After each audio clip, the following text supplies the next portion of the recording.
그래서 연일 낮 기온이 35도 이상 되다 보니까요. 엊그제 금요일 날에는 우리랑 가까운 창원이 39.3도가 됐답니다. 그리고 어제는요, 영천이 또 39.3도가 됐대요. 거기 현지에 있는 분들은 뭐 40도 이상의 체감 온도를 느낀다고 하던데, 더워도 너무 덥습니다. 이 더운 기온이 또 밤에도 내려가지 않아서 어제도 보니까 방이 31도나 되더라고요. 잠 많이 설치셨죠? 네, 뭐 여기 왔다 저기 왔다 지금 정신이 멍하신 분들도 계실 거예요. 잠들기도 보통 어려운 게 아닙니다. 지난주에도 너무 더워서 걱정을 했어요. 나이 드신 어르신들께서 오시기에 좀 불편하지 않을까 그랬는데, 실제로 날씨가 너무 더워서 못 오신 분들이 계십니다. 우리 어르신들은 특히 물을 많이 마시고 또 건강 관리를 잘 하셔서 이 무더운 여름을 이기셨으면 좋겠는데요. 저마다 지금 덥다고 막 죽겠다고 아우성이에요.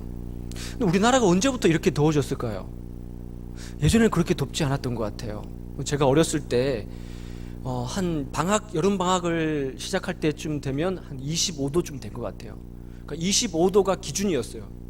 27도, 8도 된다? 그럼 너무 더운 날이에요. 그러면 그날은 아침부터 냇가로 무조건 뛰어듭니다. 그래서 해가 떨어질 때까지 그냥 나오질 않는 거예요. 막 입술이 파랗게 막 변하고 덜덜덜 떨 때까지 그냥 물에서 사는 거예요. 27도, 8도. 그 엄청 더웠거든요. 그렇죠, 그죠? 근데 불과 한 30여 년 이렇게 지난 이 세월에 보니까 그때 당시에는 참으로 상상도 못할 일이 지금 우리 앞에 벌어져요. 40도 가까이 되지 않습니까? 지금 목욕탕 가면 열탕이 41도 뭐 42도 그래요. 열탕에 앉아 있는 거예요. 이런 40도 가까이 되는 이 낮 기온이라든지 여름 온도라든지 미세먼지 때문에 숨을 못 쉰다든지 이런 일은 우리가 상상도 하지 못했던 일이에요. 왜 이런 일들이 이렇게 일어나고 있을까? 여러분, 우리 날씨는요, 우리의 삶과 뗄래야 뗄 수 없는 관계에 있어요. 자연 환경은요, 우리하고 밀접하게 관계를 하고 있습니다. 태풍이든지 홍수, 가뭄, 요즘 같은 막 이상 고온 현상, 이상 저온 현상, 이 자연 재해, 이 인간의 힘으로 막을 도리가 없어요. 날씨 이걸 어떻게 막을 수가 있겠습니까? 우리가 하늘에다가 뭘 칠 수도 없잖아요. 이런 것은 우리 인간의 힘으로 막을 수가 없어요. 그래서 요즘에는 이런 말을 하지 않습니까? 자연 재앙으로 돌아온대요. 그리고 요즘에 또 심심치 않게 환경 재앙 이런 말을 합니다. 우리 인류가 그동안 환경에 대해서, 자연에 대해서 너무 홀대한 거예요. 잘 인식하지 못했어요. 그냥 우리를 위해서, 인간을 위해서 도구로만 생각을 한 겁니다. 무분별하게 개발하고 난개발하고 산림을 훼손하고 이러다 보니까 그것이 우리에게 재앙으로 돌아온다는 것이죠. 여러분, 오늘 우리 말씀의 제목은 피조물의 탄식입니다. 여러분, 지금 한번 화면을 하나 보실 텐데요. 나왔습니까? 네, 나왔죠. 여러분, 지난 2월 달이에요. 올해 2월 달에 스페인의 한 해변에서요, 길이가 10m가 되는 향고래가 한 마리가 죽은 채로 발견이 됐습니다. 전문가들이 왜 죽었는가 하고 부검을 해봤습니다. 고래를. 그랬더니 고래 뱃속에 29kg이나 되는 쓰레기가 쌓여 있었대요. 고래 뱃속에 비닐과 폐 플라스틱, 끈 이런 거가 고래 뱃속에 들어가가지고 고래가 먹었겠죠. 이것이 장을 막 꼬아가지고 복막염으로 고래가 죽었다는 거예요. 저 그림은 그린피스라는 필리핀의 환경단체가 고래의 날을 맞이해가지고 인간에게 이 폐 플라스틱이 얼마나 위험하고 환경을 오염시키는지를 경고하기 위해서 만든 조형물이에요. 그런데 실제로 10m가 되는 향고래 뱃속에 저런 게 들어있었습니다. 얼마 전에는 거북이가 해수욕장에 인간이 버리고 간 그 의자 때문에 끈에 묶여가지고 그 하는 거 사진 보셨죠? 이런 일들이 지금 많이 일어나고 있어요. 다음 사진 한번 보실까요? 저거는 북극 곰입니다. 곰이 지금 뭘 먹고 있냐면, 곰이 뭘 먹어야 돼요? 물고기 잡아먹고 막 이래야 되잖아요. 근데 저거는 플라스틱이에요. 폐 플라스틱을 지금 뜯어 먹고 있는 거예요.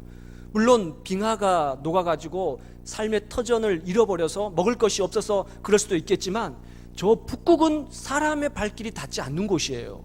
그렇잖아요. 그런데 우리가 버린 쓰레기가 밀려서 지금 북극에 쌓여 있다는 거예요. 빙하가 녹으면서 그 쓰레기들이 드러나고 있어요. 심각한 일이 지금 벌어지고 있는 겁니다. 다음 사진 한번 보실까요? 이거는 좀 잘 보입니까? 하천이에요. 하천. 인도의 겐지스 강으로 흘러 들어가는 하천인데, 여러분 이것이 쓰레기 더미예요. 보시면 아시겠지만 한 사람 나오죠? 이 쓰레기가 그대로 겐지스 강에 흘러가요. 인도의 겐지스 강으로 흘러가서 이것이 인도양으로 그대로 흘러 들어간대요. 연간 사람이 버리는 이 플라스틱, 폐플라스틱이 800만 톤이 바다로 들어간답니다. 여러분 2050년이 되면은요, 인간이 버린 이 플라스틱, 바다에 떠다니는 플라스틱 무게가 바다 생물의 총 무게보다 더 많이 나간대요. 버린 쓰레기 무게가 더 많이 나간다는 거예요. 다음 사진 한번 보실까요? 저기 사람이 작은 배를 노조 가는 게 보이나요? 보이죠? 저기 뭡니까? 쓰레기 더미를 노조 가는데요, 북태평양, 저희 북태평양 바다예요. 북태평양 바다 위에 우리 남한 땅, 우리가 살고 있는 이 남한 땅의 15배가 되는 쓰레기 섬이 있대요. 실제로 15배가 된답니다. 어마어마한 일들이 지금 우리가 잘 느끼지 못하겠지만 실제로 우리 눈앞에 펼쳐지고 있다는 얘기예요. 하늘이 탄식하고 있어요. 하늘이요. 자, 연일 우리가 40도까지 오르내린다. 이것은요, 인간이 무분별하게 쓴 환경 물질, 이산화탄소, 하늘로 쏘아올린 이 안 좋은 물질들이 자외선 차단막인 오존층을 뚫어가지고 그대로 직사광선을 우리한테 비추는 거예요. 그러니까 지금 막 40도가 올라간다, 막 무덥다, 이것은 어쩌면 하늘이 몸부림치는 거예요. 괴로워서. 그럼 몸부림치다가 견디다 못해가지고 결국에는요, 산성비를 뿌리지 않습니까? 이 산성비가 뿌려져서 토양을 오염시켜요. 이 토양을 오염시키면은 곡식이 오염된 토양에서 곡식과 열매를 맺습니다. 그걸 사람이 먹어요. 그럼 그 사람 몸속에는 지금까지 알려지지 않았던 신종 질병들이, 각종 희귀한 암들이 생깁니다. 우리가 무심코 쓰고 버린 미세 플라스틱들이 있잖아요. 많이 들어봐서 아실 거예요. 저런 큰 플라스틱은 눈에 보입니다. 그런데 더 위험한 거는 보이지 않는 플라스틱이라고 그래요. 우리가 여러분 세수할 때 클렌징 폼 같은 거 쓰잖아요. 거기 다 미세 알갱이 플라스틱이 들어있다는 거예요. 칫솔질할 때 치약도 그런 게 들어있는 치약이 있어요. 샤워할 때 쓰는 그런 게 다 그런 게 들어있는 게 있다는 겁니다. 그냥 우리는 아무런 생각 없이 쓰고 버리는데 이것이 바다로 그대로 흘러 들어가서 작은 새우나 플랑크톤이나 이런 것을 먹는데요, 이 몸속에서 사라지질 않는 겁니다. 그러면 큰 물고기가 그걸 먹고 축적이 되는 거예요. 그럼 사람들이 그 물고기를 잡아먹지 않습니까? 그럼 이 사람들 몸속에 신종 질병들이 생겨나는 거예요. 계속해서 이 쳇바퀴를 도는 그런 재앙이라고 합니다. 환경 재앙. 이런 일들이 왜 우리에게 일어날까? 피조물의 탄식이라고 하지 않습니까? 로마서 8장 22절에 보면은요, 모든 피조물이 지금까지 함께 고통하며 탄식하고 있다, 이렇게 기록을 하고 있어요. 요한계시록, 여러분 세상의 마지막 때를 기록한 요한계시록 6장과 8장과 16장에 보면은요, 이 땅의 마지막이 어떻게 될 것인가를 예견해 놓았는데, 거기 7인 재앙, 7 나팔 재앙, 7 대접 재앙이 나와요. 근데 그 재앙에 공통적으로 들어가는 게 무엇이냐? 자연이 쏟아내는 재앙이 나옵니다. 자연이. 그래서 요한계시록 16장 3절에 보면요, 자막에 나오겠지만, 둘째 천사가 대접을 바다에 쏟으니 바다가 죽은 자의 피같이 된다요. 그래서 모든 바다 생명체가 죽는다는 겁니다. 넷째 천사가 그 대접을 해에게 쏟으니까 해가 권세를 받아서 사람을 태운대요. 해가 사람을 태우는 거예요. 다섯째 천사가 그 대접을 짐승의 왕자에다가 부으니까 사람들이 아파서 혀를 깨물고 종기와 아픈 것 때문에 하나님을 비방하더라. 생전 듣도 보도 못한 희한한 질병들이, 종기들이 사람 몸에 생겨나가지고 그것 때문에 아파서 견딜 수가 없다는 거예요. 여섯째 천사가 여섯째 대접을 또 유브라데 강에다 부으니까 강이 말라버리는 거예요. 일곱째 천사가 대접을 공중에다 쏟아 부으니까 큰 지진이 나는데 섬도 없어지고 산악도 간데 없어지더라. 그리고 하늘로부터 사람에게 무게가 한 달란트, 어마어마한 무게입니다. 한 달란트나 되는 크기의 우박이 내리더라. 그럼 자연이 쏟아내는 재앙이 우리 앞에 있다는 거예요. 실제로 이런 일들이 지금 일어나고 있습니다. 교회 여러분, 뭔 종말이다, 뭔 말세다 그렇게 얘기하죠? 이런 것이 차츰차츰 우리에게 다가오는 것이 종말입니다. 우린 지금 이런 시대에 살고 있는 거예요. 왜? 우리는 어떻게 해야 될까? 왜 이런 일이 우리에게 벌어지고 있을까? 하나님께서요, 천지를 처음에 창조하셨을 때 창세기 1장에 보면은 하나님의 천지 창조의 말씀이 나오지 않습니까? 한번 따라해 볼까요? 하나님이 태초에 천지를 창조하시니라. 태초에 천지를 창조하시니라. 이 창세기 1장 1절부터 성경이 시작이 됩니다. 천지, 하늘과 땅, 우주, 모든 생명체, 생물체를 하나님이 창조하셨다는 거예요. 인간만 창조하신 게 아닙니다. 모든 만물을 창조하신 거예요. 근데 하나님께서 첫날부터 여섯째 날까지 이 온 만물, 피조물을 창조하실 때, 물론 사람의 시간과 하나님의 시간은 다르죠. 하나님의 하루와 사람의 하루는 달라요. 첫날부터 여섯째 날까지 하나님이 하루하루 창조하시면서 하신 말씀이 있어요. 뭐라고 말씀했을까요? 하나님이 보시기에 좋았더라. 심히 좋았더라는 마지막에 심히 좋았더라고요. 첫째 날부터 여섯째 날까지 좋았더라. 해를 지으시고 하늘을 지으시고 땅을 지으시고 육지 바다 모든 공중에 나는 새 바다의 생명체 모든 식물 종류별로 짐승들 다 보시기에 좋았더라 이렇게 말을 하고 있어요.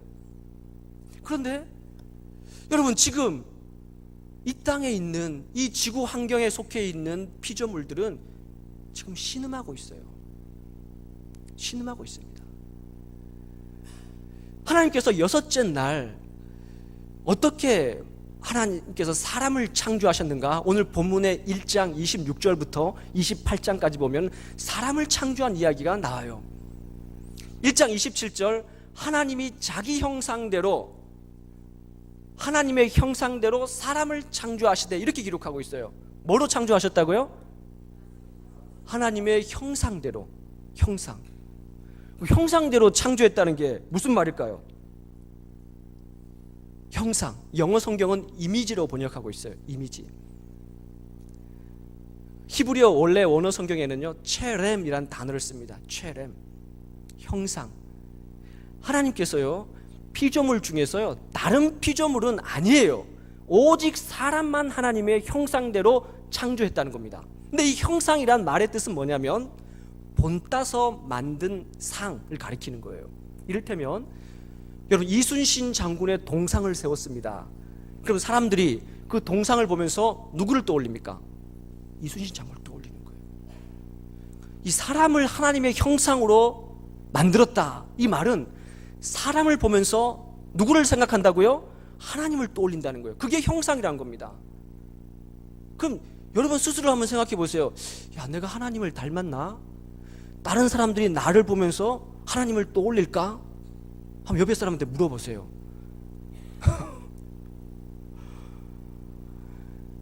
하나님의 형상을 닮았다는 것은요 나를 보면 하나님을 봐야 된다는 거예요. 그게 사람을 만든다는 거예요. 여러분, 창세기 33장에 보시면 야곱이 형 에서를 만납니다. 그렇죠? 에서를 만나자마자 야곱이 뭐라고 얘기를 했냐면 형님의 얼굴을 보니 하나님의 얼굴을 배운 것 같습니다 라고 고백을 해요. 그럼 실제로 에서의 얼굴이 하나님의 얼굴처럼 그렇게 생겨서 야곱이 그렇게 말을 했을까요? 여기서 말한 형상은 겉모습을 얘기하는 게 아니에요.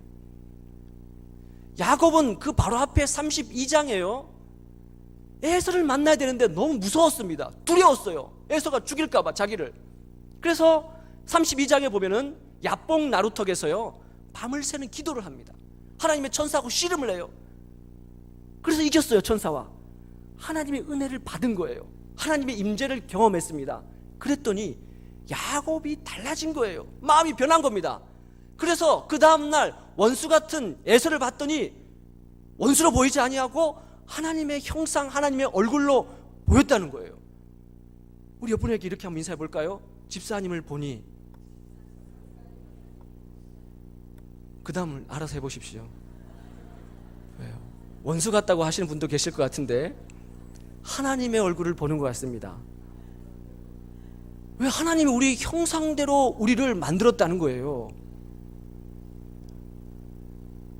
자, 그런데 여러분, 하나님께서요, 우리의 형상, 하나님의 형상대로 사람을 만들었다는 것은요, 모든 피조물 위에다가 인간을 우뚝 세워 놓았는데 하나님의 대리자로 인간을 만들었다는 거예요. 하나님이 대신 인간에게 맡겼다는 겁니다. 대리자로. 그러니까 보십시오. 오늘 하나님은 인간을 창조하신 다음에 인간에게 다른 피조물에게 없는 하나님의 형상대로 창조하신 다음에 이 피조물들을 다스릴 수 있는 특권을 주셨어요. 그 특권이 뭐냐면 오늘 본문 28절에 이렇게 나와 있는데, 하나님이 그들에게 복을 주시며, 먼저 뭘 주셨다고요? 복을 주셨다는 거예요. 이 복, 바라크라는 단어를 쓰는데요, 여러분 잘 아시겠지만 이 복은 뭘 가리킬까요? 여기서 말하는 복은요, 여러분이 생각하는 그런 복이 아닙니다. 원래 원어의 뜻은요, 무릎을 꿇다, 이런 뜻을 가지고 있어요. 하나님께 무릎을 꿇다, 이게 복이라는 겁니다. 우리가 창조주 되신 하나님 앞에 무릎을 꿇을 때 거기로부터 모든 복이 나온다는 거예요. 여러분이 일주일에 한 번 이 정해진 시간에 여기 와서 예배 드릴 때, 하나님 앞에 무릎을 꿇을 때 모든 복이 거기서부터 나온다는 거예요. 하나님은 사람에게 복을 허락해 주셨어요. 복을 주셨습니다. 자, 그 다음에 뭐라고 얘기하고 있냐면은 생육하고 번성하여 땅에 충만하라, 바다의 고기와 공중의 생물을 다스리라, 정복하라. 여러분, 이 본문 28절 한 구절 안에 동사가 5개가 나와요. 그런데 이 동사가 오늘 본문에 우리가 볼 때는 그게 나와 있지 않지만 다 명령형으로 나와 있어요. 생육하라, 번성하라, 정복하라, 다스리라, 또 하나 뭡니까? 충만하라. 명령형으로 나와 있어요. 근데 이게 무슨 뜻일까? 기독교 역사는요, 이 구절을 오해를 했습니다. 그래서 우리의 선조들이, 기독교 신앙의 전통을 가진 나라들이 마치 원주민들을 쫓아내고 전쟁을 일으키고 약소민족을 쫓아내고 정복하는 게 그것이 하나님의 뜻인 것처럼 생각을 했어요.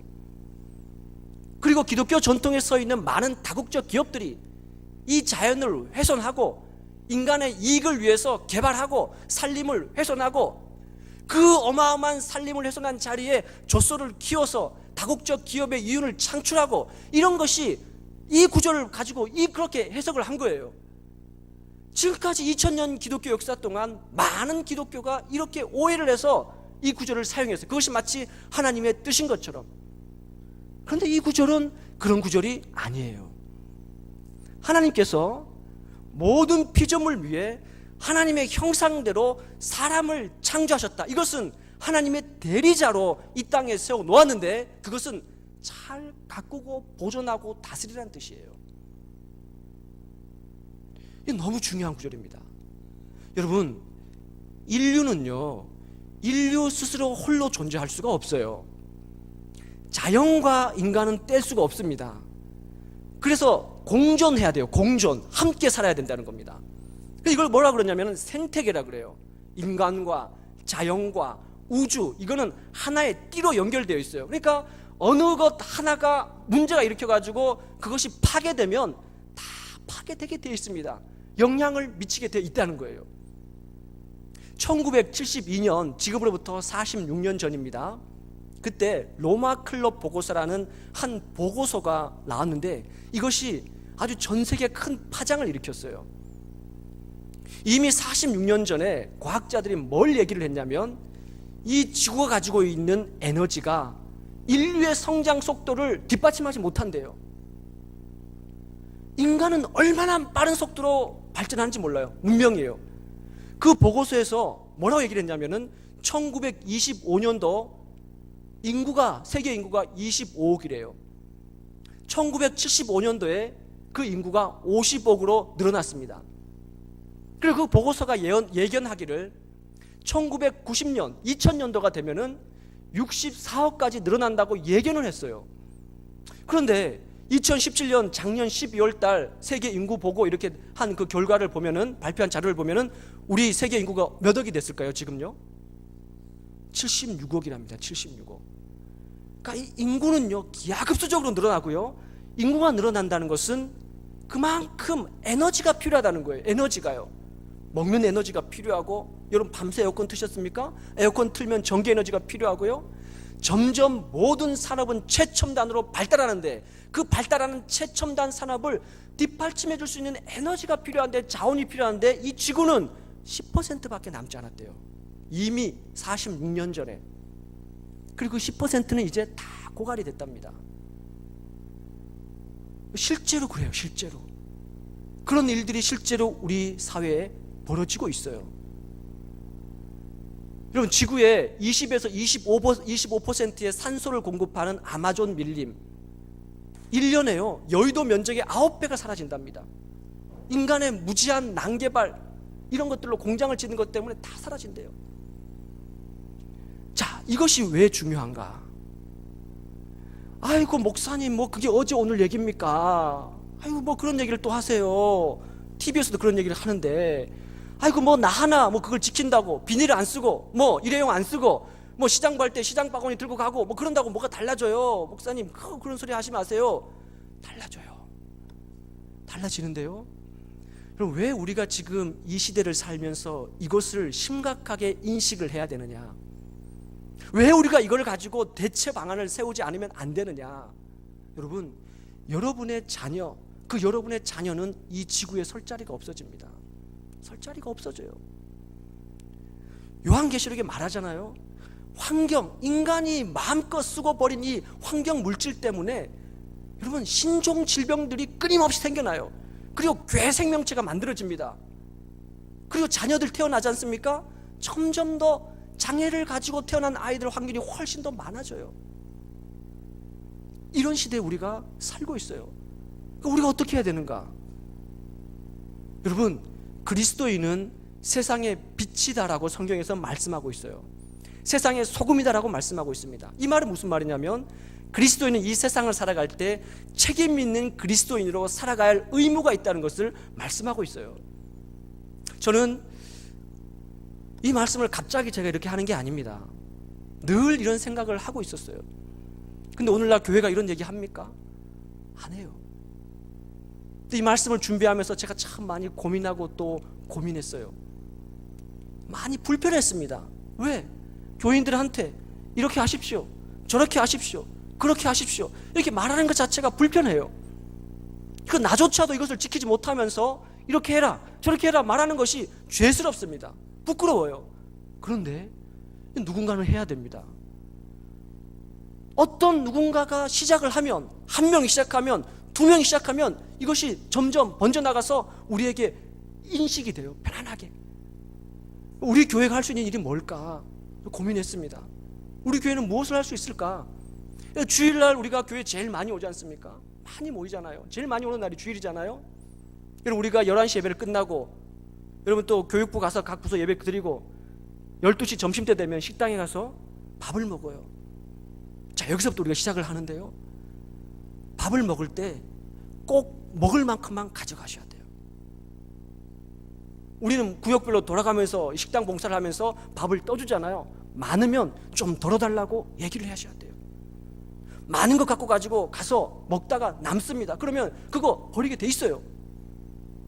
조금 갖고 가서 먹다가 좀 부족하면 더 먹으면 되잖아요. 이게 떠주는 거 많으면 좀 덜어달라고 얘기를 하시라는 거예요. 그리고 우리가 음식물 버리는 이 쓰레기, 여러분 잘 알잖아요. 얼마나 심각한지. 우리나라 너무 심각해요. 가까운 이웃 나라는 음식물 쓰레기가 거의 없습니다. 제가 어제 얼마 전에 한번 갔더니요, 요만한 도시락통에 딱 나오더라고요. 단무지 몇 개, 콩 몇 개 딱 나오더라고요.